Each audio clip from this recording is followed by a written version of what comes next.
Kemenangan atas Arema FC di pekan keempat Liga 1 menjadi modal penting untuk PSM Makassar menata final Piala AFC 2022 zona ASEAN.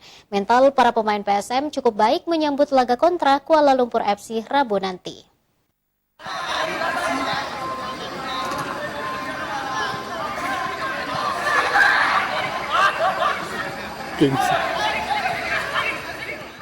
PSM Makassar akan melawan wakil Malaysia Kuala Lumpur FC di final Piala AFC 2022 zona ASEAN yang akan digelar Rabu mendatang. PSM kini tengah berada dalam jalur kemenangan usai mengalahkan Arema FC 1-0 di pekan keempat Liga 1. Pasukan Ramang juga belum terkalahkan di kompetisi domestik dan saat ini menempati posisi kedua di klasemen sementara.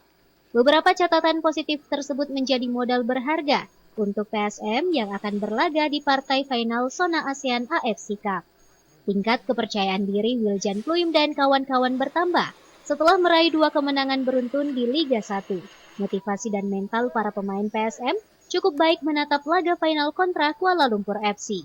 Hanya saja jelang pertandingan tersebut, faktor kelelahan ikut menghantui pasukan Bernardo Tavares yang hanya memiliki jeda 3 hari dari laga sebelumnya.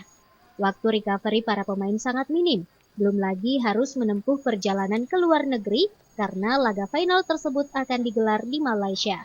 Meski demikian, sebagai satu-satunya wakil Indonesia yang masih bertahan, PSM Makassar akan tetap berusaha maksimal untuk meraih hasil terbaik di Piala AFC 2022. Wahyu Saputra, Slebes TV.